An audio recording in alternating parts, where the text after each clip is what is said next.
नमस्कार विद्यार्थी मित्रांनो. कॅप राउंड 3 म्हणजे तुमची अलॉटमेंट आलेली आहे आणि त्याची आता रिपोर्टिंग उद्यापासून चालू होते. म्हणजे 22 तारखेपासून 25 ऑगस्ट पर्यंत रिपोर्टिंग आहे. ह्यावेळेस एक लक्षात घ्या 4 दिवसाचा रिपोर्टिंग टाईम तुम्हाला दिलेला आहे. म्हणजे 22 तारीख, 23 तारीख, 24 तारीख, 25 तारीख अशा 4 दिवस तुम्ही कॉलेजला जाऊन आयदर रिपोर्टिंग करू शकता किंवा तुम्हाला बेटरमेंट करायचं असेल तर बेटरमेंट करू शकता. तर हा निर्णय तुम्ही कसा घ्यायचा, का घ्यायचा फ्रीज आणि बेटरमेंट मधला, या सगळ्या गोष्टी आपण याच्या आधीच्या व्हिडिओमध्ये पाहिलेल्या आहेत. आता मला फक्त एवढं सांगायचं आहे आजच्या व्हिडिओमध्ये, की बहुतांशी मुलं कॅप राउंड 1, 2 नंतर आता 3 मध्ये आलेले आहेत आणि त्यांचा निर्णय आता फिक्स झालेला आहे, की कॅप राउंड 3 नंतर कॉलेज घ्यायचं आहे. अशा विद्यार्थ्यांना आता ॲडमिशन प्रोसेससाठी पुढे जायचं आहे. त्या अशा विद्यार्थ्यांसाठी आज आपण बोलूयात. आणि त्याचबरोबर काय अशा विद्यार्थ्यांचेही प्रश्न मांडू, जे की काही प्रश्न असे आहेत, की काही मुलांनी पहिल्या राउंडला कॉलेज घेतलं, त्यांना बेटरमेंटमध्ये कॉलेज मिळालंच नाही. त्यांचं कॉलेज तेच राहिलंय आणि त्यांना अजूनही बेटरमेंटसाठी जायची इच्छा आहे. अशा विद्यार्थ्यांचं आपण आज त्यांची उत्तरं शोधू. तर पहिली गोष्ट आपण आता त्यांच्याबद्दल पाहूया, ज्यांना ऑटो फ्रीज झालेलं आहे. आता ऑटो फ्रीज झालंय याचा अर्थ तुम्हाला ते कॉलेज जे काही तुम्ही टाकलं होतं पहिल्या 6 ऑप्शनपैकी ते तुम्हाला लागलं आहे. तर तुम्हाला आता काय करायचंय, त्यापैकी जे तुम्हाला कॉलेज मिळालेलं आहे, त्या ठिकाणी जाऊन आपलं रिपोर्टिंग करायचं आहे. तुम्हाला आता कोणताही चॉईस राहिलेला नाही. तुम्ही कॅप राउंड 4 साठी जाऊ शकत नाही. तर काय करायचं तुम्ही आता डायरेक्टली त्या कॉलेजला जाऊन रिपोर्टिंग करायचं. ते कसं करायचं, त्यासाठी कोणते डॉक्युमेंट लागतात, किती फीस, काय सगळ्या गोष्टीचं आपण ह्या व्हिडिओमध्ये पाहणार आहोत. हा झाला ऑटो फ्रीजवाल्यांसाठी. आता दुसरी गोष्ट आहे, की ज्यांना कॉलेज अलॉट झालेलं आहे, त्यांना फ्रीज करायचंय की बेटरमेंट करायचंय? हा 2 ऑप्शन आहेत आपल्याकडे आता. आता फ्रीज करतानाही एक गोष्ट लक्षात घ्या. काही मुलं काय करतायत, घरी बसून फ्रीज करतात आणि ॲडमिशन घेण्यासाठी जातच नाही. मग अशा वेळेस काय होतं, ते राउंडच्या बाहेर पडतात आणि पुन्हा एकदा नॉन कॅपची वाट बघत बसावं लागणार, तुम्हाला स्कॉलरशिप भेटणार नाही, अशा काहीतरी गोष्टी होतात. किंवा काही मुलं काय करतात, पहिले 2 दिवस जाऊन देतात, तिसऱ्या दिवशी जाऊन फ्रीज करतात आणि मग ज्या 5 वाजेपर्यंत समजा रिपोर्टिंग टाईम आहे, त्यांनी फ्रीज केलेला असेल आणि ते असतील 200, 300, 400 किलोमीटर लांब. तर अशा वेळेस त्यांना त्या ठिकाणी पोहोचायला पण खूप अवघड होऊन जातं. मग अशा वेळेस त्यांचं फ्रीज केल्यानंतर जर ते पोहोचू शकले नाहीत किंवा आपलं ॲडमिशन कन्फर्म करू शकले नाहीत, तर त्यांना अशा वेळेस पुन्हा एकदा राउंडमधून बाहेर पडायची भीती राहते. ह्याला उपाय असा आहे, की बऱ्याच विद्यार्थ्यांनी काय करावं, अशा वेळेस जे कॉलेज आपल्याला मिळालंय, त्या कॉलेजमध्ये जा. तिथे तुम्हाला ते सोय आहे. तिथे जाऊन तुम्ही तुमचं फ्रीज करू शकता, एक्सेप्टन्स करू शकता आणि आपलं अलॉटमेंट लेटर काढू शकता. त्यामुळे फ्रीज करताना माझं तरी म्हणणं आहे, ज्यांचं कॉलेज फिक्स आहे त्यांनी त्या कॉलेजला जावं आणि फ्रीज करावं. बाकी तुम्ही घरी राहून पण फ्रीज करू शकता. आता या तिसरा जे की बेटरमेंटला जाणार आहे आणि बेटरमेंट करणाऱ्यांच्या पुढेही असा प्रश्न आहे, की बेटरमेंट करू की न करू? कारण की किती जागा शिल्लक राहतील कॅप राउंड 4ला. कॅप राउंड 4 मध्ये जाताना जागा शिल्लक नसली आणि मी जे कॉलेज ठेवलंय तेवढंच राहिलं, तर माझे आत्ताचे काही जे 4-5 दिवस वाया जातील. आता सर्वस्वी तुमचा प्रश्न आहे. कारण की जर तुम्हाला अजून बेटर कॉलेजची अपेक्षा असेल आणि तुम्हाला बेटरमेंट करायचं असेल, तर आपलं हातातलं कॉलेज आहे तसं ठेवून तुम्ही एका राउंडसाठी परत एकदा थांबू शकता.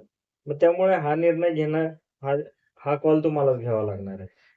हे झाले प्रोसेस. या 3 प्रोसेस केल्यानंतर तुम्हाला ॲडमिशन रिपोर्टिंगबद्दल मी आता सांगणार आहे. आता तुम्ही जर ठरवलं, की आता मला ॲडमिशनला जायचंय, तुम्हाला XYZ कॉलेज अलॉट झालेलं आहे आणि तुम्ही तिथे रिपोर्टिंगला जाता. आता तुम्ही तिथपासून खूप दूर आहेत. आता तुम्हाला तिथे गेल्यानंतर कोणती प्रोसिजर करावं लागणार आहे, त्याच्याबद्दल मी तुम्हाला थोडक्यात माहिती देतो. तर पहिली गोष्ट तुम्हाला तिथे गेल्याबरोबर काही गोष्टी कराव्या लागतील. पहिली गोष्ट असेल, की तुम्हाला तिथे जाऊन तिथलं जे त्यांनी ॲडमिशन प्रोसेससाठी जी यंत्रणा केली, तिथे जाऊन रजिस्ट्रेशन डेस्कला जायचं आणि तिथे जाऊन तुम्हाला कन जिथं अलॉटमेंट कन्फर्म केली असेल, आयदर तुम्ही फ्रीज स्वतः केला असेल तर तुमच्याकडे लेटर असेल. जर केलं नसेल तर तिथे जाऊन तुम्हाला फ्रीज करावं लागेल. त्यानंतर तुम्हाला दुसरी गोष्ट लक्षात ठेवायची, तुमचे डॉक्युमेंट्स. तुम्ही जे डॉक्युमेंट अपलोड केले होते आपल्या कॅटेगरीनुसार, जर तुम्ही एस-सी, एस-टी, एन-टी अशा कोणत्याही कॅटेगरीमध्ये असतील, तर तुम्हाला ते डॉक्युमेंट तुमच्या बरोबर ओरिजिनल घेऊन जावं. त्याचबरोबर त्याच्या झेरॉक्ससाठी सोबत ठेवायचे. ते डॉक्युमेंट तुम्हाला तिथे गेल्यानंतर व्हेरिफाय करायचे आहेत. तिथला जो काही फॉर्म असेल तो भरून नंतर तुमची फी भरायची. आपल्या कॅटेगरीनुसार तिथे किती फी आहे हे तुम्ही आधीच फोनवर विचारून घ्या. म्हणजे तुम्हाला तिथे गेल्यानंतर ती फी फी भरता येईल. एस-सी कॅटेगरीला फी कमी असते. मुलींना फी कमी आहे आजकाल. तर किंवा फी माफ आहे. त्यांना काय थोडंफार शुल्क असेल ते भरावं लागत असेल. या सगळ्या गोष्टींची माहिती आधी करून घ्या. म्हणजे तुम्हाला तिथे गेल्यानंतर अ, म्हणजे बजेटचं टेन्शन राहणार नाही. कारण त्याचबरोबर हॉस्टेलचे पण काही पैसे असतील. ते पण तुम्हाला तिथे गेल्यानंतर भरायचे असतात. त्याच्यामुळं आपल्या जवळ लागणारं अमाउंट ही सोबत ठेवून तिथपर्यंत जावं. त्याचबरोबर आणखीन एक गोष्ट लक्षात ठेवा. बरेच विद्यार्थी चुका काय करतात, की ओरिजिनल डॉक्युमेंट घेऊन जात नाहीत आणि तिथे जाऊन ॲडमिशनसाठी जातात. मग त्यांना अ, परत जाण्याची वेळ येते. त्याच्यामुळे मुलांनी ह्या सगळ्या गोष्टीची तयारी आधीच करून ठेवणं गरजेचं आहे. त्याचबरोबर एक महत्त्वाची गोष्ट लक्षात ठेवा, ॲडमिशन प्रोसेस करताना तुम्हाला ज्या वेळेस तुम्ही ते कॉलेज निवडता, त्या कॉलेजचे जे काही रूल्स असतील ते फॉलो करावे लागतील. जसं की तिथे काय तुम्हाला ॲडिशनल गोष्टी घ्यायच्या असतील, युनिफॉर्म असतील वगैरे असतील, तर त्या कॉलेजनुसार तुम्हाला ते पाळावं लागतात. तर त्यामुळे तुम्ही जाताना या सगळ्या गोष्टीची आधी चौकशी करा आणि तिथे गेल्यानंतर आपलं ॲडमिशन कन्फर्म करा. आणि सगळ्यात महत्त्वाची गोष्ट प्लेसमेंट असेल, इतर माहिती असेल, हे तिथं जाऊन पाहण्यात काही अर्थ राहिला नाही. कारण तुम्ही आता ते कॉलेजच सिलेक्ट करायला चाललेलं आहे. बेटरमेंट करणाऱ्यांनी ह्या बाकीच्या गोष्टीचा विचार करावा. पण ज्यांना आता ते कन्फर्मच करायचंय, त्यांना ह्या सगळ्या गोष्टीपेक्षा आता तिथलं वातावरण, तिथलं लोकेशन, तिथली परिस्थिती आणि आपलं हॉस्टेल, आपली राहण्याची सोय, आपली खाण्याची सोय ह्या गोष्टीकडे जास्त लक्ष द्यावं.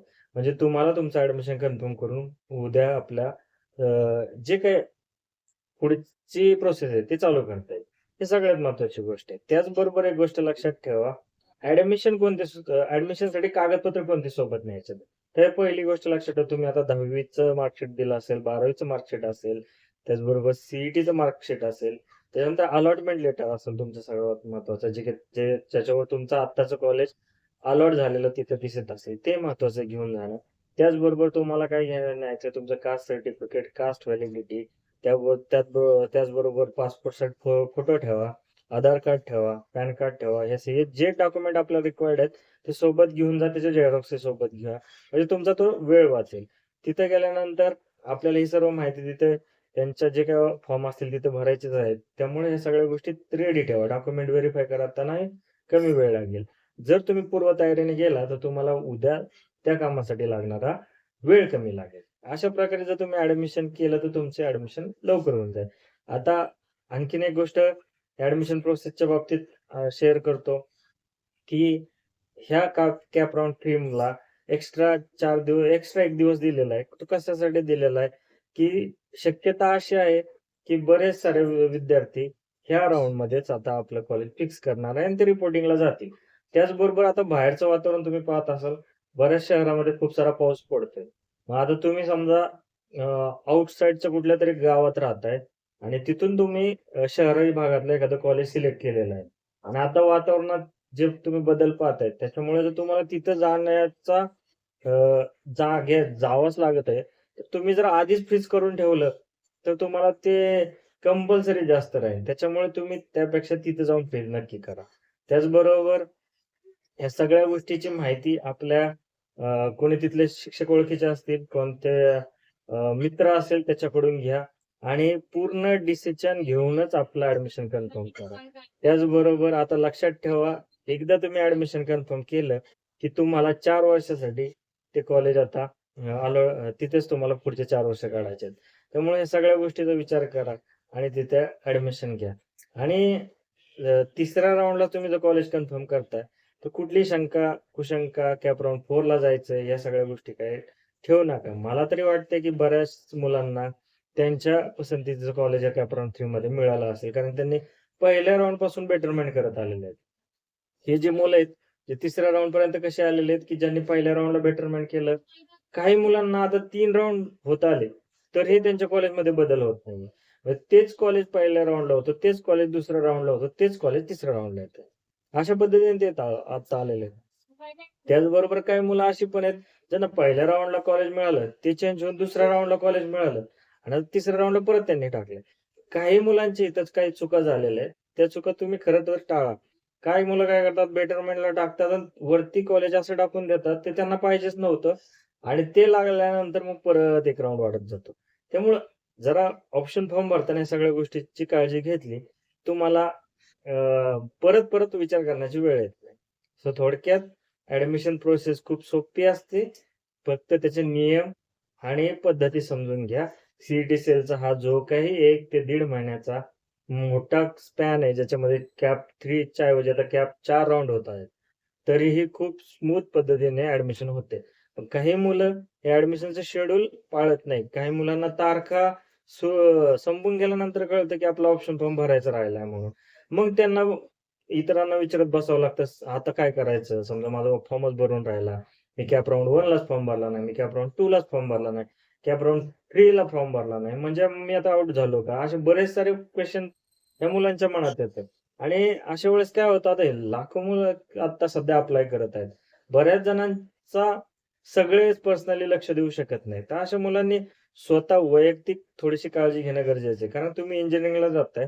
तुम्ही थोड्याशा जबाबदारीने आपल्या ह्या सगळ्या गोष्टी वर लक्ष ठेवणं गरजेचं आहे. कारण की ह्यापुढे तुम्हाला 4 वर्षाच्या इंजिनिअरिंगच्या कालावधीमध्ये खूप साऱ्या टेक्निकल गोष्टींकडे पण लक्ष द्यावं लागणार आहे. त्यामुळं ही एक स्वतः काळजीने आणि लक्ष देऊन करण्याची प्रोसेस आहे.